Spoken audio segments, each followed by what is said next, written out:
جی جی، سب اکٹھے ہو کے، متحد ہو کے، یکجا ہو کے، ایک ساتھ مل کے اللہ کے حضور دعا کریں۔ آتا ہے کہ یہ بھی فرمائیں کہ احتیاط کیسے کرنی ہے، اس کے حوالے سے آپ کا کہا ہوا پوری قوم بہت دل سے سنے گی اور مانے گی بھی۔ جی بسم اللہ الرحمن الرحیم، والصلاة والسلام علی رسولہ الکریم وعلی آلہ واصحابہ اجمعین۔ جہاں تک احتیاطی تدابیر کا تعلق ہے وہ تو بہت زیادہ ڈسکس ہو چکی ہیں اور بہت زیادہ اس کو میڈیا نے بھی ماشاءاللہ اس کو ابھارا ہے، اس کو نکھارا ہے، اور اپنے اپنی جگہ پر ہر جگہ اس پر بحث ہو رہی ہے۔ یہ ہے، میں ایک چھوٹی سی حکایت سناتا ہوں۔ ہارون رشید کا والد تھا مہدی بن ابو جعفر منصور۔ اس کے زمانے میں قحط آ گیا اور لوگ بھوکے مرنے لگے، کتے بلیاں بھی کھانے لگے۔ تو مہدی رات کو لیٹا ہوا تھا تو ایک خادم اسے دبا رہا تھا، تو اس نے اپنے خادم سے کہا کہ کوئی کہانی سناؤ، میں بہت دکھی ہوں رعایا کے لیے۔ اس نے کہا امیر المومنین، ایک لومڑی جا رہی تھی سفر پہ تو بیٹے کو لے گئی شیر کے پاس کہ تو بادشاہ ہے، اس کو اپنے پاس رکھ لے امانت۔ اس نے کہا ٹھیک۔ اس نے اس کو اپنے کندھوں پہ بٹھا لیا اور لیے پھرتا تھا۔ ایک دن عقاب کی نظر پڑی تو اس نے جھپٹا مارا اور اٹھا کے لے گیا۔ لومڑی واپس آئی، اس نے آ کر کہا بادشاہ سلامت، میرا بچہ کا وہ تو عقاب لے گیا، کہ میں تو آپ کے حوالے کر کے گئی تھی۔ تو شیر نے کہا میری بہن، اگر وہ زمین کی جنگل کی آفت ہوتی تو میں لڑ کے دکھاتا، وہ آسمان کی آفت تھی، اس سے کون لڑ سکتا ہے؟ تو پھر اس نے کہا امیر المومنین، یہ قحط اگر زمین کی آفت ہوتی تو آپ لڑتے، تو اوپر سے آئی آفت ہے، اس سے بات کرو جو اوپر والا ہے تو کام بن جائے گا۔ اس وقت کی ساری جو تھی ایگریکلچر، زراعت، وہ ساری بارش پر تھی، تو اس نے اسی سے ہی لوٹا مسلح منگوا کے وضو کیا، مسلح پہ کھڑا ہوا، سجدے میں سر رکھا اور اتنا رویا کہ سارا مسلح بھیگ گیا۔ اور یہ یاد رہے کہ وہ 3 بر اعظم پر حکومت کر رہا تھا اس وقت مہدی، تو ابھی وہ مسلح سے اٹھا بھی نہ تھا کہ اللہ تعالیٰ نے بادل بھیجے اور پوری عباسی سلطنت میں بارش ہو گئی۔ میں معذرت کے ساتھ، اختلاف رائے تو ہر آدمی کو حق ہے، ہم جو ایک لفظ استعمال کر لیں لڑنا ہے، یہ آسمانی آفت ہے، اس سے لڑنا نہیں ہے، اس کا علاج کر کے اللہ کو عاجزی دکھانی ہے اور اپنا سر سجدے میں رکھ کے رونا ہے۔ اس سے ہم لڑ نہیں سکتے، اس لفظ کو اپنی زبان سے نکال دیں، چاہے دل میں اس کے بارے میں کوئی تکبر نہ ہو، لیکن یہ لفظ اللہ کو پسند نہیں ہے کہ مجھ سے لڑنا چاہتے ہو۔ دیکھنا ایک چھوٹے سے وائرس سے اللہ نے ساری دنیا کو ہلا کے رکھ دیا۔ میں ایک حدیث سنا کے پھر دعا کرتا ہوں۔ پہلے ایک دعا ہے، ما اصابکم مصیبت فبما کسبت ایدیکم، تم پر جو آفت آتی ہے تمہارے اپنے گناہوں کی کمائی ہوتی ہے۔ ینصرکم اللہ فلا غالب لکم، میں تمہارا ساتھی بن جاؤں تو کون تمہیں نقصان پہنچا سکتا ہے۔ وَإِن يَخْذُلْكُمْ فَمَنْ ذَا الَّذِي يَنصُرُكُمْ مِنْ بَعْدِهِ، اگر میں تمہیں چھوڑ دوں تو پھر کون سی اٹمی طاقت تمہیں بچائے گی۔ إِن يَمْسَسْكَ اللَّهُ بِضُرٍّ فَلَا كَاشِفَ لَهُ، اگر میں تمہیں تکلیف میں ڈالوں میرے سوا اسے کوئی نہیں ڈالے گا۔ اور إِن يَمْسَسْكَ بِخَيْرٍ فَلَا رَادَّ لِفَضْلِهِ، اگر میں ارادہ کر لوں کہ میں نے کسی کو نہیں ہونے دینا بیمار یا مصیبت میں، تو اس کے لیے کیا مشکل ہے؟ ایک امر ہی تو ہوتا ہے۔ 40 دن ابراہیم علیہ السلام آگ میں بیٹھے رہے، 40 دن یونس علیہ السلام مچھلی کے پیٹ میں رہے، وہ تو فعال لما یرید ہے۔ تو ہم یہ جو ظاہری اسباب اختیار کر رہے ہیں ان کو بھی پوری طرح اختیار کرنا ہے، ساری احتیاط کرنی ہے۔ اگر مسجدوں میں جانے سے یہ بیماری پھیلتی ہے تو پھر اس سے بھی اپنے آپ کو روکنا ہے کہ جان کی حفاظت بھی ہمارے دین کا حصہ ہے۔ ایک دفعہ بارش ہو گئی، حضرت بلال نے اذان دی تو آپ نے کہا صلو فی رحالکم، ہم کہ بلال اعلان کرو اپنے اپنے گھروں میں نماز پڑھیں، مسجد میں مت آئیں۔ حالانکہ مسجد میں آنے سے کپڑے گیلے ہونے تھے یا کیچڑ، جان کا خوف تو نہیں تھا، لیکن میرے نبی نے اپنی امت پر محبت اور شفقت کا ایسا سایہ رکھا ہے کہ آپ نے ان کو کیچڑ سے بچایا، بارش سے بچایا۔ یہاں تو زندگی موت کے مسائل ہیں، بہرحال بڑے علماء اس میں جو کہیں گے اور حکومت جو ان کے ساتھ میٹنگ کرے گی، جو حتمی فیصلہ ہوگا، تو سب سے پہلے ہم اپنے الفاظ میں تواضع لے کر آئیں کہ ہم نے اللہ کے سامنے جھکنا ہے، عاجزی کرنی ہے، اور اللہ کو منانا ہے کہ یا اللہ تو اس کو ہٹا، یہ نہیں ہٹ سکتی، اسے کوئی نہیں ہٹا سکتا۔ کہ اللہ کوئی اللہ کا بندہ رو دھو کے اسے منا لے تو پھر شاید فیصلہ ہو جائے اور اللہ تعالیٰ اپنا فضل فرما دے۔ ایک حدیث پہ اگر عمل ہو جائے تو مجھے اللہ کی قسم کھا کر میں کہتا ہوں یہ کورونا کا پتہ ہی نہیں چلے گا کہاں گیا۔ صرف ایک حدیث، میرے نبی نے فرمایا 4 باتیں مجھ سے لے لو، پھر دنیا بھی تمہاری ہے، آخرت بھی تمہاری ہے۔ 4 اذا کانت فیک، 4 باتیں لے لو مجھ سے، پھر دنیا بھی تمہاری ہے، آخرت بھی تمہاری ہے، تمہیں کوئی ٹیڑھی آنکھ سے نہ دیکھ سکے گا، تمہیں کوئی نقصان نہ پہنچا سکے گا کہ تمہارے رب کا سایہ تم پہ چھا جائے گا۔ تو 4 باتیں کون سی ہیں؟ صدق و حدیث، ہمیشہ سچ بولنا، جھوٹ نہ بولنا۔ اب مجھے بتائیں، سارے یہ اینکرز بیٹھے ہیں، سارے ہمارے وزیر اعظم بیٹھے ہوئے ہیں، ہم کتنا جھوٹ بول رہے ہیں، ہم کس قدر جھوٹی قوم ہیں۔ ہم اس جھوٹ کے ساتھ اللہ کی بارگاہ میں کوئی مقام نہیں لے سکتے۔ تو میرے نبی نے پہلی بات فرمائی صدق و حدیث، سچ بولنا۔ دوسری بات فرمایا حفظ و امانت، کبھی کسی کو دھوکہ نہ دینا۔ یہ میرے نبی نے فرمایا میرا امتی ہر گناہ کر سکتا ہے، 2 کبھی نہیں کرے گا، ایک جھوٹ کبھی نہیں بولے گا، ایک دھوکہ کبھی نہیں دے گا۔ تو وزیر اعظم صاحب آپ اکیلے ہیں، دیانتدار ہیں، اللہ سے رونے دھونے والے ہیں، مانگنے والے ہیں، لیکن 22 کروڑ لوگوں میں سچے کتنے ہیں؟ 22 کروڑ لوگوں میں دیانتدار کتنے ہیں؟ ایک بہت بڑے چینل، میں ہاتھ جوڑ کے اینکر بیٹھے ہیں، معافی مانگ کے بات کر رہا ہوں، ایک بہت بڑے چینل کے مالک نے مجھ سے کہا کوئی نصیحت کرے، میں نے کہا چینل سے جھوٹ ختم کر دو۔ کہا پھر چینل ختم ہو سکتا ہے، جھوٹ نہیں ختم ہو سکتا۔ تو جہاں جس کو، یہ صرف پاکستان کی بات نہیں، پوری دنیا کا میڈیا جھوٹا ہے اور سب سے زیادہ جھوٹ بولا جاتا ہے، اور میرے رب کو، میرے نبی کو جھوٹ سے نفرت ہے۔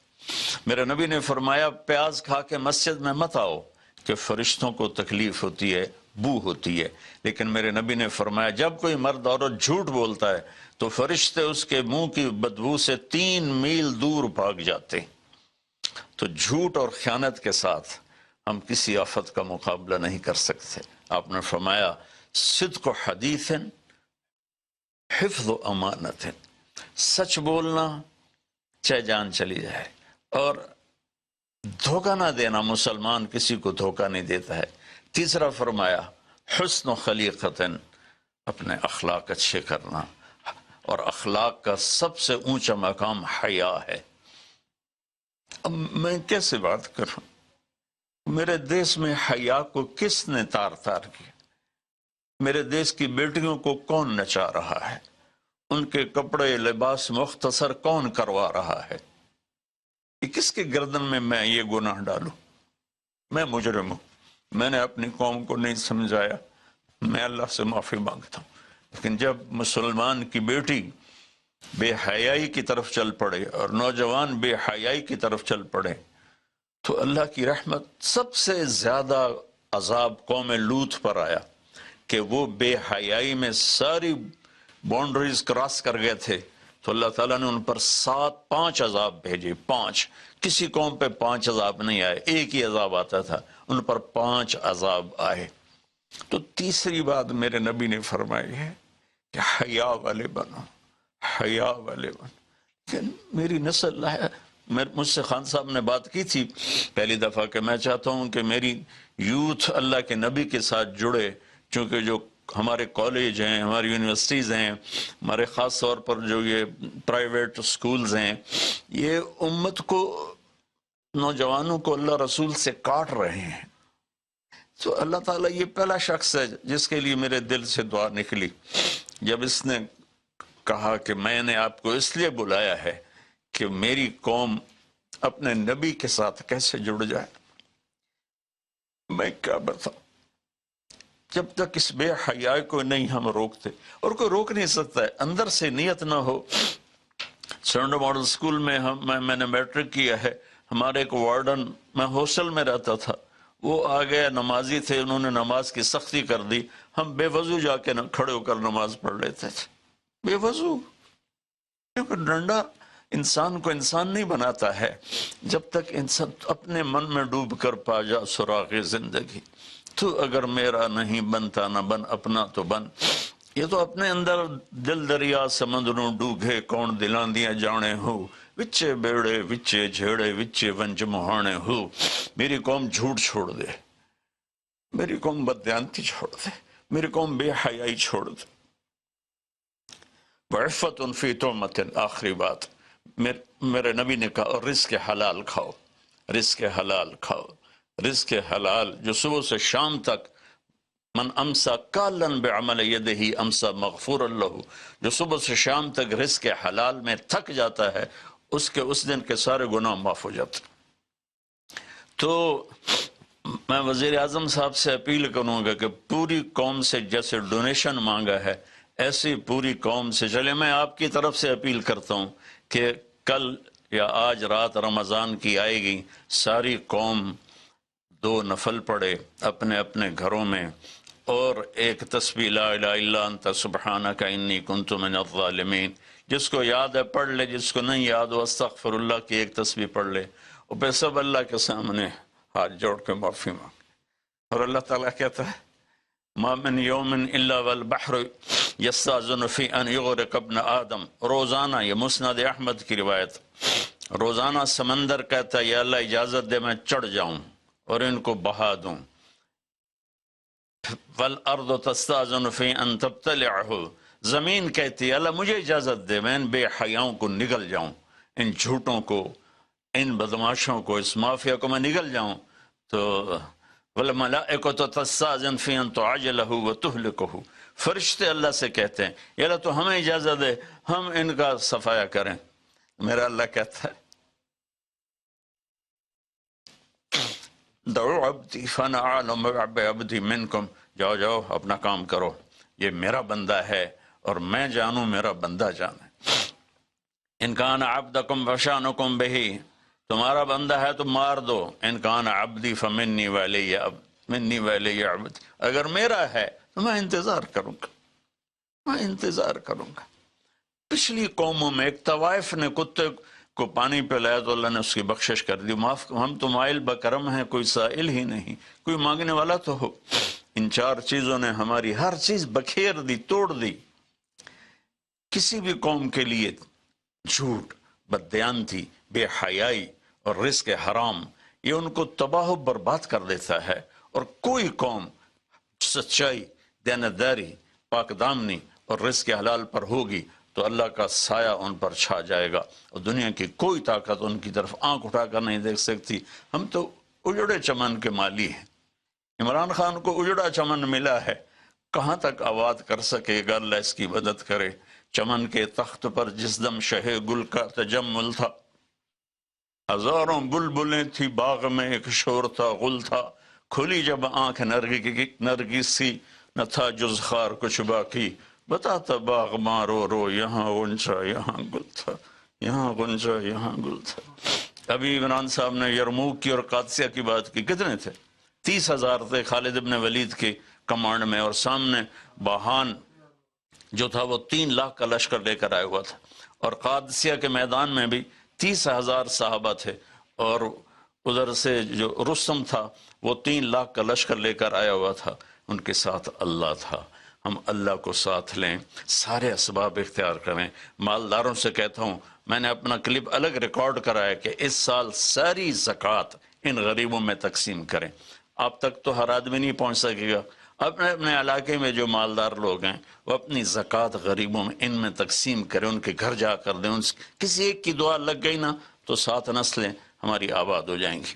تو بس میں معافی چاہتا ہوں، آپ نے مجھے کافی دیر بٹھایا تو میں نے بھی تھوڑا سا آپ کا ٹائم لے لیا۔ تو آپ درود شریف پڑھیں اور ہم اللہ کی بارگاہ میں دعا کرتے ہیں۔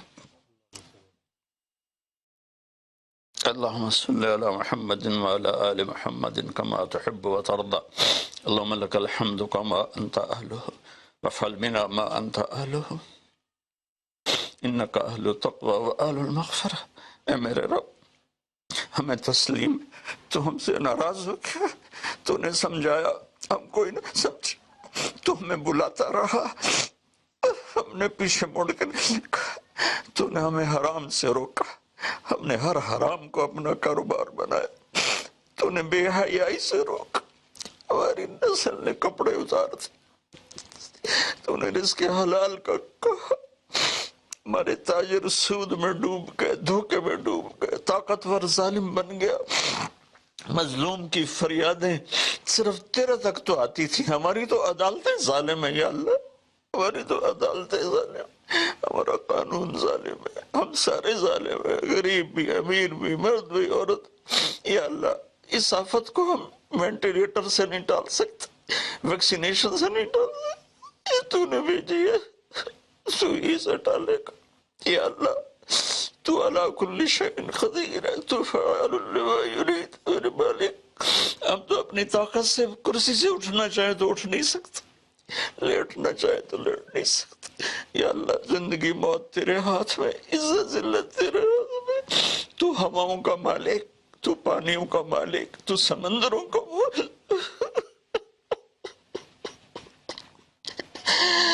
اور مالک، بہت ساری منتی ہے، مان جائے اللہ، ہمارے پاس کچھ نہیں ہے، خالی جولی ہے، یہ گناہوں سے بھرا ہوا ہے، یہ سارا دامن گناہوں سے بھرا ہوا ہے، نفرتوں سے، فرقہ واریت سے، سود سے، جھوٹ سے، قتل و غارت سے، بے حیائی سے، بے پردگی سے، ہر بلاک ہمارے دم میں، لیکن میرے مولا، میرے مالک، رب تو تو ہی ہے نا یا اللہ، ہم تو تجھے ہی مانتے ہیں میرے مولا، لا الہ الا اللہ کا ہم اقرار کرتے ہیں، یہ تجھے سب سے زیادہ پسند، محمد الرسول اللہ کا اقرار کرتے ہیں جو تمہیں سب سے زیادہ پسند۔ آگے ہمارے بعد بہت سی نافرمانی ہے میرے مولا، ہم پیسے کے غلام بن گئے، شہرت کے غلام بن گئے، موت کو بھول گئے، قبر کو بھول گئے، تیرے سامنے کھڑے ہونے کو بھول گئے۔ اس بڑی آفت میں ہم قصوروار ہیں، ہم اس سے نہیں لڑ سکتے یا اللہ، ہم تو معمولی سے بخار سے نہیں لڑ سکتے، یہ تو بہت بڑی آفت ہے میرے اللہ، تو دور کر دے یا اللہ، تیری منتیں دور کر دے یا اللہ، تیری منتیں دور کر دے میرے مولا، میرے مولا، دور کر دے میرے مالک، اپنے حبیب کے آنسوں کے تحفے یا اللہ، وہ احد میں تو ٹوٹے دانتوں کے تحفے میرے مولا، اپنے محبوب کے صدقے ہماری مصیبت ہٹا دے یا اللہ، ہمارے پاس کچھ نہیں ہے، نہ دوا ہے، نہ ہسپتال ہے، نہ ڈاکٹر ہے، کچھ بھی نہیں ہے، صرف تو ہے۔ آجا یار، آجا، تو لا مکان لا زمان ہے، تو آنے جانے سے پاک ہے، یہ ہماری احمقانہ فریاد ہے، آجا میرے مولا، ہر تمنا دل سے رخصت ہو گئی، اب تو آجا، اب تو خلوت ہو گئی، ساری دنیا ہی سے وحشت ہو گئی، اب تو آجا، اب تو خلوت ہو گئی یا اللہ، تیرے آنے سے کام بنے گا، اسے ہٹا دے سب۔ اور یا اللہ، جن چیزوں سے تو ناراض ہوتا ہے ہم اس سے توبہ کرتے ہیں، ہم اس سے توبہ کرتے ہیں، ہم اس سے توبہ کرتے ہیں، ہم اس سے توبہ، میں 22 کروڑ عوام کی طرف سے تیری بارگاہ میں توبہ کرتا ہوں، انہوں نے مجھے اپنا نمائندہ بنایا، میں تیرا حقیر گنہگار بند یا اللہ، میرے ساتھ بے شمار لوگ رو رہے ہوں گے، میں تو ٹی وی پہ نظر آ رہا ہوں، شاید ریاکاری ہو، لیکن جو بچیاں، بچے، بوڑھے، جوان گھروں میں بیٹھے رو رہے ہیں یا اللہ، ان کے آنسو تو پاکیزہ ہیں اور آنسو تجھے بڑے پسند میرے مولا۔ فقیروں کی تو فیل، غریبوں کی تو، بوڑھوں کی تو فیل، اپنے ان نیک بندوں کی تو فیل جو راتوں کو تجھے یاد کرتے ہیں، جن کی دامن گناہوں سے صاف ہے۔ ایسے بندوں سے ہمارا دیس بھرا ہوا ہے، خالی نہیں ہے یا اللہ، لیکن اکثر تو ہم نافرمان ہیں۔ یا اللہ تو ہمیں معاف کر کے اس آفت کو ٹال دے، اس کا علاج ہمیں دے دے، یا اپنے غیب سے اس کو ہٹا دے۔ تو ہر چیز پر قادر ہے، تو حکومت کی مدد فرما۔ یا اللہ تو جتنے بھی اس کے لیے کوشش کر رہے ہیں ان سب کی مدد فرما۔ اور یا اللہ ان ڈاکٹروں کو جزائے خیر عطا فرما جو زندگی موت کی جنگ لڑ رہے ہیں۔ یا اللہ تو ان ڈاکٹروں کو جزائے خیر عطا فرما۔ یا اللہ جو اس میں مر رہے ہیں وہ سب شہید ہیں، ان کے درجے بلند فرما۔ جو مریض ہو گئے ان کو صحت کاملہ عطا فرما۔ یا اللہ ہم لاک ڈاؤن کرے تو ایک ایک کمرے میں 10 آدمی بیٹھے ہیں، لاک ڈاؤن کا کیا فائدہ؟ یا اللہ یہ تو ہی دور کرے گا اس آفت کو، یہ لاک ڈاؤن سے نہیں جائے گی، یہ صرف فضل سے جائے گی۔ اللہ میرے مولا، جیسے چھوٹا بچہ روتے روتے ماں سے کہتا اماں ہن میں تھک پیا رو رو کے، ہن تو میری گل مان جا میرے مالک، میرے اللہ، میں رو رو کے تیرے سامنے تھک گئے، مان جا یا اللہ، ہمارے پاس کچھ نہیں۔ اپنے حبیب کے طفیل، ان کے صحابہ کے طفیل، ان کی اولاد جن کے کربلا میں سر کٹے اور نیزوں پہ چڑھ گئے، سب سے چھوٹے معصوم عبداللہ کے طفیل، یا اللہ پوری دنیا سے اس آفت کو ہٹا دے۔ تیرا نبی رحمت للعالمین تھا، رحمت للمسلمین نہیں تھا۔ میں یا اللہ انہی کی طفیل دعا کرتا ہوں کہ غیر مسلموں کو بھی اس سے نجات عطا فرما، وہ بھی تیرے بندے ہیں، تو نے انہیں بنایا ہے، انہوں نے تجھے نہیں پہچانا تھا، ان کا قصور ہے، پر تیرے بندے ہیں، تجھے ان سے بھی پیار ہے۔ یا اللہ پوری دنیا کے 6-7 بر اعظم میں جہاں جہاں یہ وبا اپنے پنجے گاڑ چکی ہے، یا اللہ تو ان کو سب کو، اور خاص طور پر امت مسلمہ اور خاص طور پر حرمین شریفین، یا اللہ اس دفعہ حج بھی نہیں ہوگا حرم میں، یا اللہ جگہ نہیں ملتی تھی روزانہ، آج صرف وہ کام کرنے والے تراویح پڑھے گا، وہ بھی آدھی پڑھے گی۔ یا اللہ میرے والی، میرے اللہ جیسے بچہ ماں سے ضد کرتا ہے اماں کر دے، اماں دے دے، آخر وہ کہتی ہے اچھا میرا سر نہ کھا لے جا۔ اللہ ہم تیری بارگاہ میں یا اللہ درخواست کرتے ہیں، منت کرتے ہیں، ہماری منت عمل کوئی نہیں ہے، خالی ہے تیری قسم، خالی ہے تیرے سامنے ہماری تیری بارگاہ میں التجا ہے۔ جتنے بھی لوگ جس ٹائپ کے، جس مسلک کے اس آفت کے لیے محنت کر رہے ہیں، کوشش کر رہے ہیں، دعائیں مانگ رہے ہیں، مال خرچ کر رہے ہیں، تدبیریں بنا رہے ہیں، ان سب کو اپنے خزانوں سے جزائے خیر عطا فرما، اور جو مر گئے ہیں انہیں شہادت کا درجہ عطا فرما، اور ہم باقی ہیں ہم سب کی حفاظت فرما، اس دیس کی حفاظت فرما، اس کو سچائی سے منور فرما، اس کو یا اللہ دیانتداری سے خوبصورت بنا، اسے حیا اور پاک دامنی کے ساتھ گلشن بنا، اسے رزق حلال کے ساتھ جنت کا راستہ بنا، اور جو ہمارے چلے گئے ان کے درجے بلند فرما۔ یا اللہ امت کے ہر طبقے کو میرے مولا، ہر طبقے کو میرے آقا اپنی نظر محبت عطا فرما، اور نظر غضب کو ہم سے واپس لے لے، اور جتنے مریض بن چکے ہیں ان کو شفا عطا فرما، ان کو صحت عطا فرما، صلی اللہ، اور جن لوگوں نے ابھی پیسے دیے ہیں ان سب کو اپنے خزانوں سے جزائے خیر عطا فرما، اور جتنے شرکائے مجلس تھے، وزیر اعظم سمیت جتنے بھی شرکائے مجلس نے اس میں احساس پروگرام میں حصہ لیا، ان سب کو، ان کی اولادوں کو دنیا اور آخرت کی ہر خیر نصیب فرما، ہر شر سے بچا، وصلی اللہ تعالی النبی الکریم وعلی آلہ وصحبہ اجمعین برحمتک یا ارحم الراحمین۔ بہت بہت شکریہ مولانا طارق جمیل صاحب۔ تمام ناظرین کا بھی بہت بہت شکریہ۔ بہت سے لوگ ابھی بھی ٹیلی فون کر رہے ہیں، اکاؤنٹ نمبر آپ کے پاس اسکرین پر ہے۔